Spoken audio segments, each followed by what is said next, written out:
Brainstorm tonight. From Leamington Spa, a bodybuilding recruitment consultant. From Wakefield, a male nurse turned comedy writer. From Lancashire, a bat-keeping laboratory technician. And from Surrey, an amateur dramatic ambulance man. Now, meet the man with all the questions and all the answers, Kenny Everett.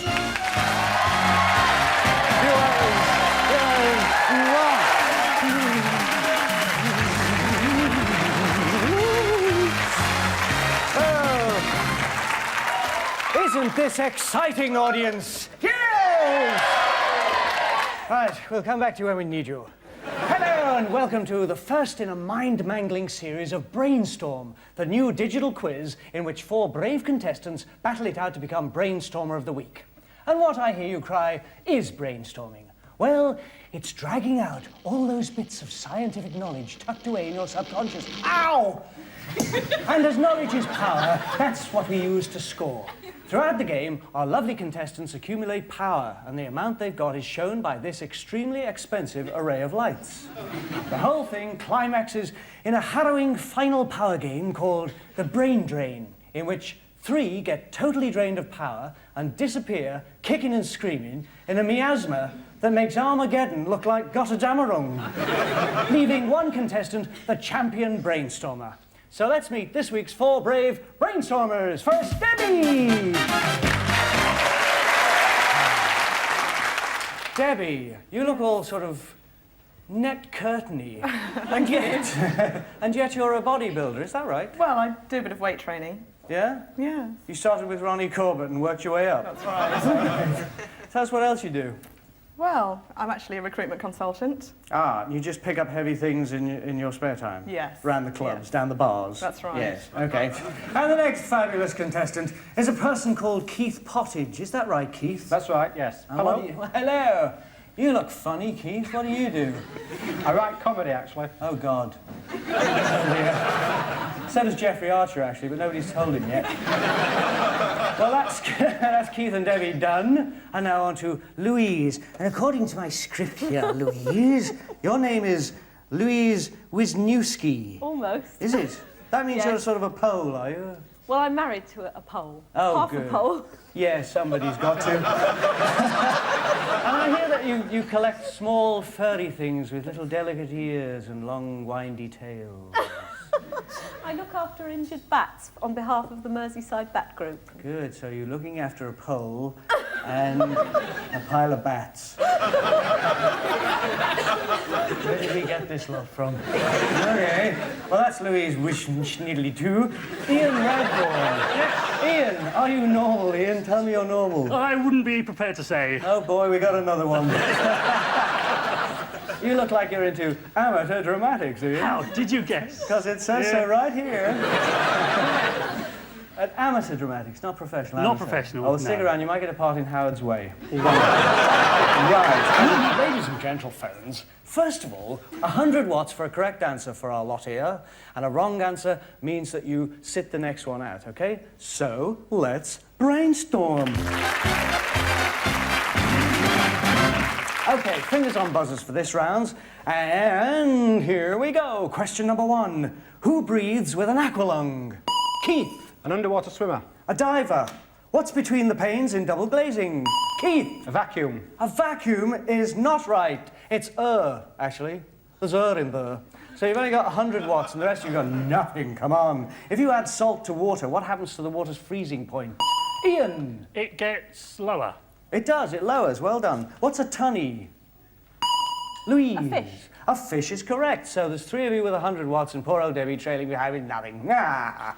What happens to a tire pressure in a car when 4 fat people get into the car? Louise. Nothing.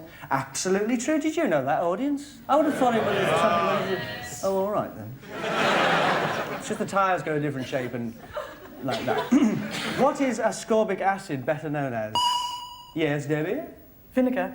No. Nowhere near it, Debbie. It's vitamin C. Debbie, pull your socks up, darling. What goes up and down twice a day? Because of the moon. Keith. The tides. The sea or the tide. Well done. What mouldy extract can combat bacteria?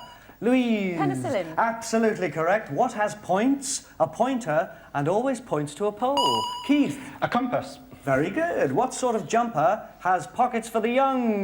Ian. A kangaroo. A kangaroo! Well done. Right, let's have a look at those scores.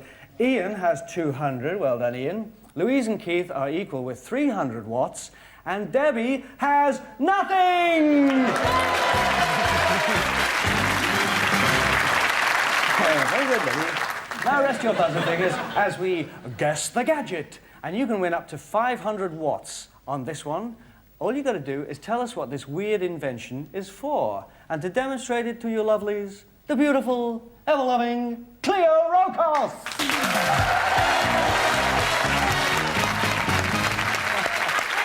Hi, Cleo! What the heck is that? This is actually two plastic tubes. One of them is hollow with an open bit here, and it's got a hole at the bottom here, maybe to screw it to something. Yes. And it's also got 4 little leggy things. And this bit here fits in here. Ian, what do you think this could be used for? Well, if it had a mirror in it, I suppose it could be a periscope, but Quite a good guess. not a clue. Not a bad guess. Louise, Oh my godfathers.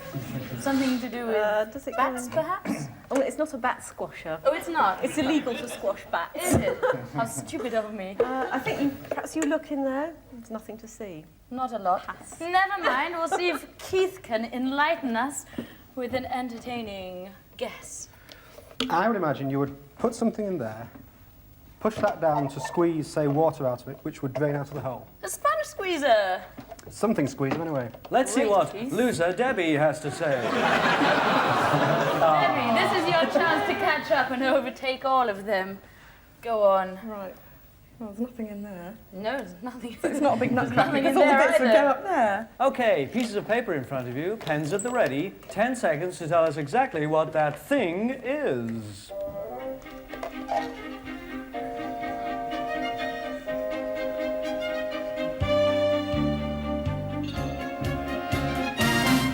Right, pens down. Stop furiously fiddling. Right. Orange peeler from Debbie. Keith thinks it crushes ice. That's not bad. Louise thinks it's a sink cleaner. And Ian hasn't finished. A softener for softening what? Something hard. For softening bats' brains. Well, Cleo, who's the closest? Well, the closest, I suppose, is Keith. Let me show you what it really does do. You get a bottle, a plastic bottle, shove it in, and then pour about half an inch's worth of boiling-ish water, and then Watch this, folks. you crush it. Isn't that great? Okay, well, just because we're terrific people here in Television Centre, we'll give Debbie, Louise and Ian nothing. But because Keith got almost there, we'll give him another 100 watts, which bumps your score up, Keith, to 400 watts, and thank you, Cleo! And now, the brain scan, and a chance to individually bump up your power. We scan you one at a time for 45 seconds to answer as many questions as you can, so don't spend too long brainstorming each one. If you don't know the answer, just say, I do not know the answer to this question. Dear Ken, can you zip on to the next one as fast as possible, as we are losing valuable time? So, let's tell the computer to scan you all and figure out which one is going first through the brain scanner. Will it be Ian? Or maybe funny Keith? Or daft Debbie? Oh, it's Keith. Right, Keith, you're going to need all the humour you can muster for this, because it's a very hot round. 45 seconds we give you to answer as many questions as possible, and we give you 100 watts for each correct answer. So here we go. What does something contain if it is ferrous?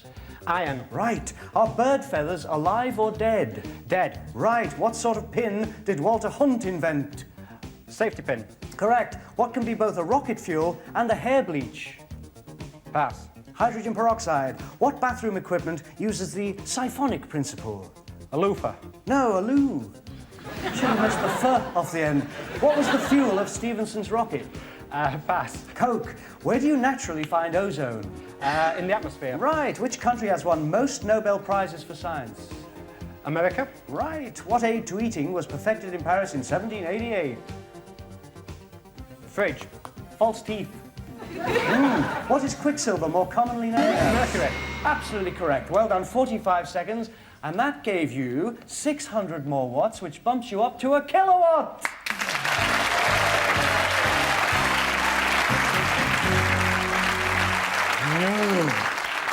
Okay, Louise. Ready? Yes. Good. What is extracted from animals to set jellies? Gelatin. Right. What two coloured lights mix to give yellow? Nothing. Red and green. Where have you been? Can camels drink seawater? Can what? Camels drink seawater. No. Oh, yes, they can. What are equal in an equinox? Oh, sun and moon. No, day and night. Who is the patron saint of scientists? Saint Science. No, you nit. St. Albert. Obviously. What volume does CC stand for? Cubic centimetres. Yes, what's an asp? It's a snake. Yes, what is the generic name for white, feathery, high-flying, fluffy clouds? Cumulus. Cirrus. When does blood pressure produce blood... Take two. When does blood produce fibrin? Oh, when you have an injury, a scab. When it clots! Right! Well done. Phew. 45 seconds and you bumped your score up 400 watts and you now stand at 700!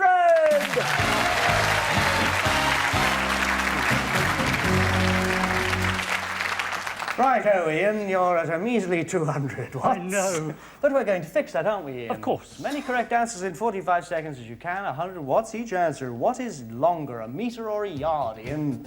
A metre. Yes, what is a golden cowrie? A fish. A seashell. What do you call reflected sound? Pass. Echo. Oh, yeah. What are diamonds, graphite and soot all forms of? Coal. Carbon. What does a trichologist study? Trikes. Oh. What metal is silver paper made from? A tin. Aluminium. When are nocturnal animals most active? Oh boy. At night. Yes. What digital device was added to telephones in 1896? A bell. The dial. Digital bell, you fool. What word means a nautical mile per hour? Oh, what is it called? A knot.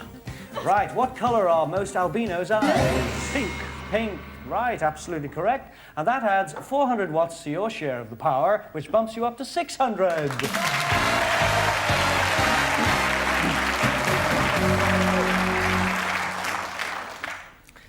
Debbie. Let's all have a word for Debbie, shall we? Called Come On, Debbie. 3, 2, 1. Come on, Debbie! You've got the grand total of 0 watts, Deb. But you can bump that up to enormous amounts just by answering a lot of questions very fast. I'll read them very fast to give you an extra hump up, if you'll pardon the expression. So 45 seconds, starting now. What high-tech word came from the Czech word for slave? Don't know. Robot. What punctuation mark is in your gut? Colon. Right. What is California's most obvious fault? San Andreas. No, cocaine. What type... Oh, all right then. What type of animal is a red howler? A bird. A monkey. What is brimstone now called? Don't know. Sulfur. Which Dublin vet invented the first pneumatic bicycle tyre? Dunlop. Right. Where is the fulcrum of an oar? In the centre. The tip. Where in your body is your femoral vein? In my leg. Yes. Who first stepped onto the moon? Neil Armstrong. Right. What is measured in diopters? Don't know. The power of lenses. From what is morphine obtained? The plant. The plant called a poppy. Yes. Very good. Hooray! And not only have you scored 600 watts, Debbie, and got yourself well into the game, you're now level pegging with Ian, who also has 600. Louise is second with 700, and Keith has a whopping 1,000 watts.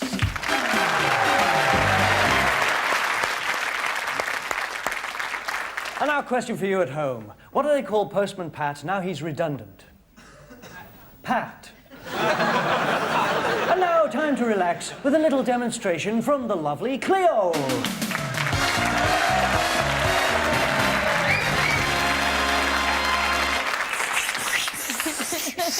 Well, what's that you've got in your hand, Cleo?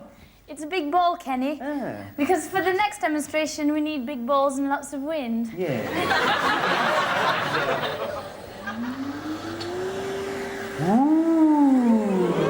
Bad, isn't it? Golly, how does it do that, Cleo? Well, the wind that hits the bottom of the ball has to get round to the top, and in doing so, it travels much faster, so that the pressure around this side of the ball is lower.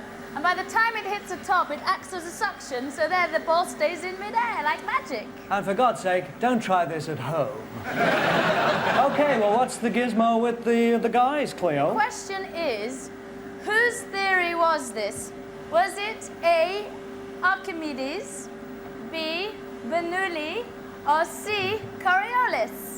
Okay, guys, you've got 10 seconds to figure out whether it's A, B, or C. Was it Archimedes who first did this balloon trick? Was it Bernoulli or Coriolis, whoever he was? 10 seconds starting from now. Well, Keith's looking terribly puzzled about the whole thing. Louise has given up, and Debbie's ringing her solicitor.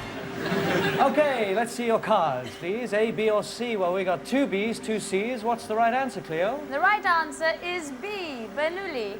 Bernoulli was a very clever Swiss mathematician, and he was the man that worked out the theory that enables planes to fly and the ball to stay in the air. Good And watch heavens. this is great, watch. Okay, it's cute, Lord. Good, isn't it?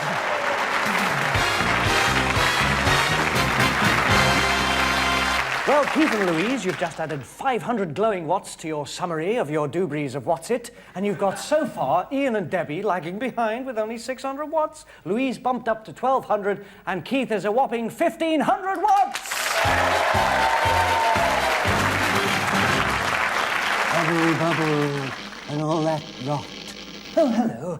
Now we prepare for the final brain drain, with your last chance, folks, to gain power. Up to 500 watts for answers to a question set by our expert of the week. Now, this is a person who is now very, very, very, very large in show business, but when I first met him, he was a nobody. Nobody. Just finished making his first record, didn't even know whether it was going to be a hit or not. And he had hair out to there, you know, sort of a punkish, and I went up to him and I said, "Hello, Roger. When are they holding a requiem for your hair?" And from that moment, he got stinking rich and successful, and all my hair fell out. Ladies and gentlemen, Roger Taylor of Queen.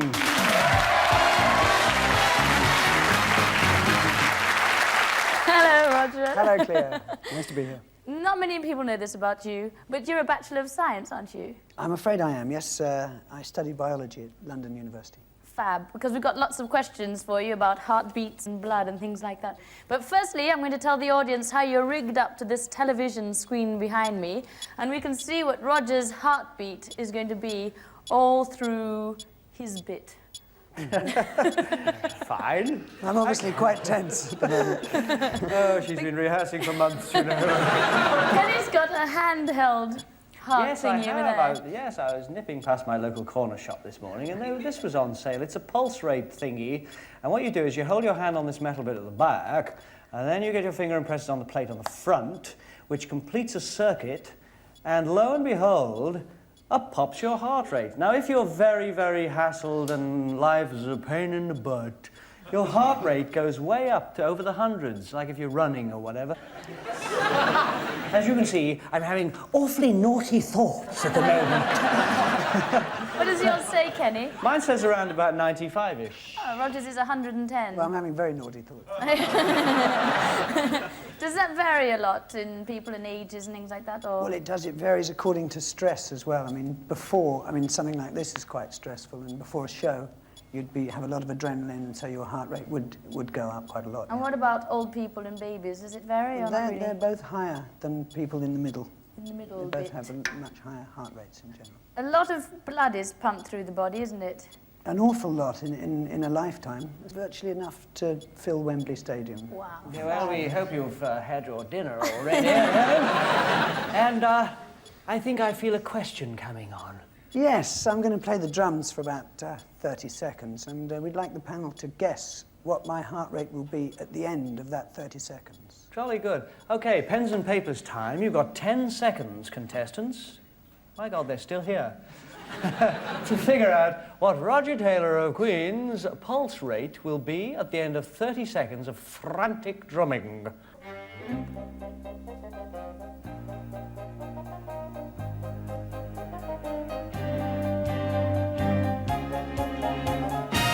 Debbie thinks that Roger's heart rate is going to be 165, which is quite high. So is 168, which Keith prophesies. Louise thinks 150, and Ian 168. Roger, 30 seconds of frantic drumming, please.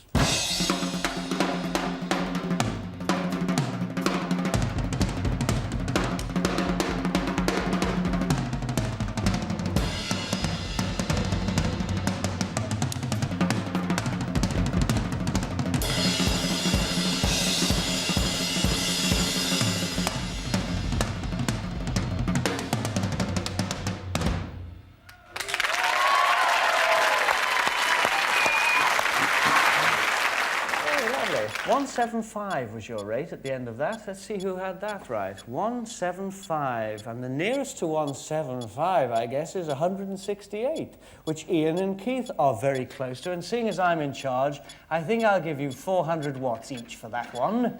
Now, the next in line was Debbie with 165. So for Debbie, we'll give you 200 because you were almost nearly not badly out-ish. And the one that we'll hardly give any points to at all is Louise, because we want Debbie to catch up. So Louise, I think we'll give you 100. Okay? So the scores so far, ladies and gentlemen, are as follows. Debbie has 800 watts. Ian has 1,000. Louise has 1,300. And Keith is winning with 1,900 watts. And thank you, the lovely Roger Taylor.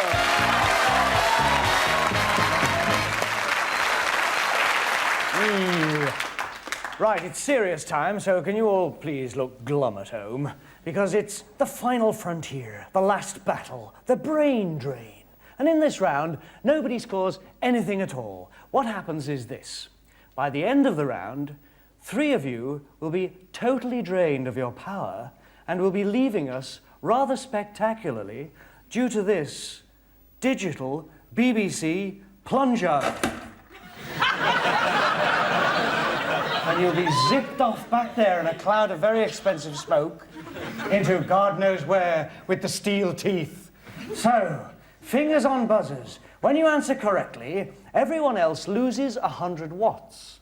An incorrect answer loses you 100 watts. As the round proceeds, you will hear this sound, which means the power drain has been increased from 100 to 200 watts. And then you'll hear it again, 300 watts, and again, 400 watts, etc., until 3 of you are dead and forgotten and, you know, dust.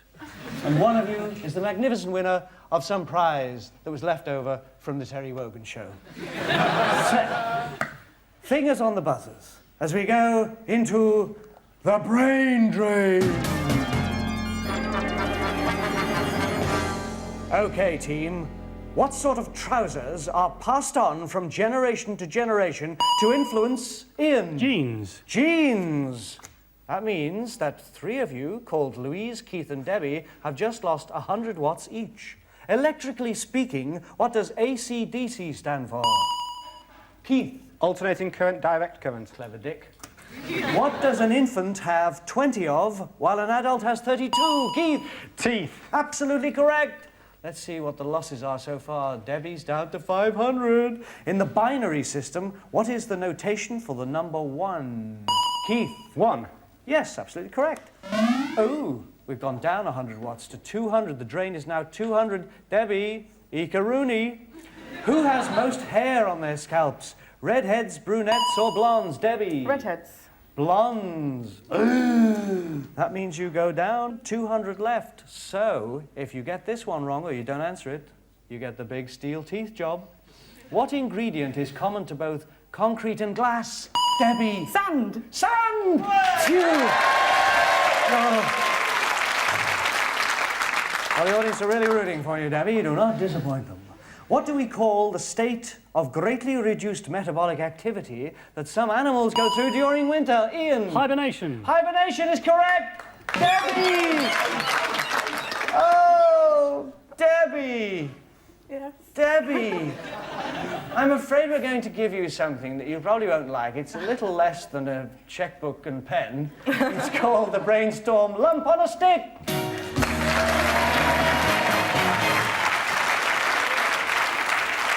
Debbie. Oh, thank you. Be the envy of all your neighbours. Oh, yes. Well, Debbie, this is it. You get the plunger. Thanks for coming. We'll tell your next of kin. Goodbye.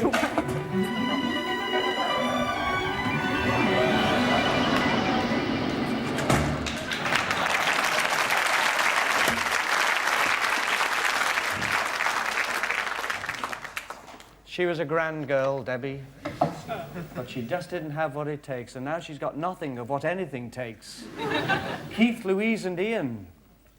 Ian's bordering on the verge of falling off the edge and popping his clogs because it's a 200 drain now. He's only got 500. And so has Louise. So do be careful. Here we go. What are the constituents of brass?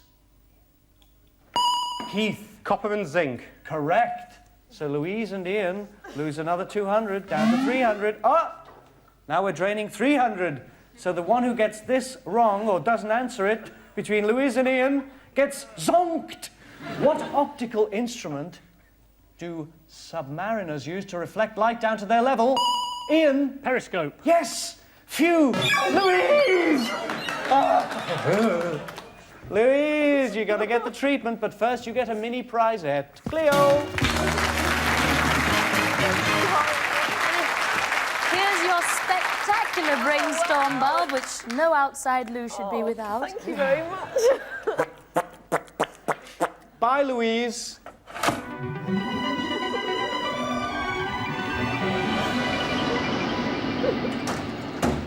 Looks like something out of Snow White, doesn't it? Right, Keith and Ian. Well, Keith's slightly safe, actually. So, Ian, if you don't press your button quicker than Keith in the next, 3 or 4 goes, you've had it. So here we go. What heavenly body features with Mickey Mouse? Oh! Keith? No idea. And the answer was, of course, Pluto. Right, Ian. That horrible sound, Ian, means we've gone to a 400-watt drain. So if you don't get this, you've had it. What shape are the cells in a honeycomb? Keith. Six-sided. Hexagonal, six-sided. Oh, Ian! Well, we do have a winner, but we also have a loser, and it's you, Ian. Sorry about that, but here's your booby prize from the booby herself, Cleo. Ian, something terribly glamorous to stick on top of your car. Oh, wonderful. Thank you. Ian, thank you for coming, but bye! Bye.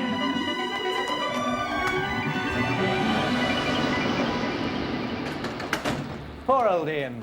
But that leaves good old Keith. 800 watts, you're still in the game, and you just happen to be our winner this week!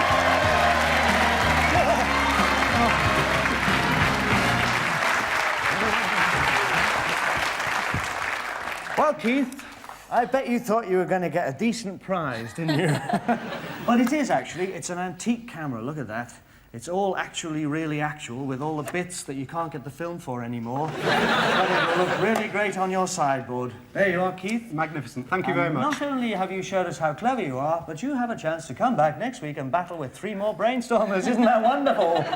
We'll see you next week as well for the next thrilling installment of Brainstorm! Now we have to pretend to be...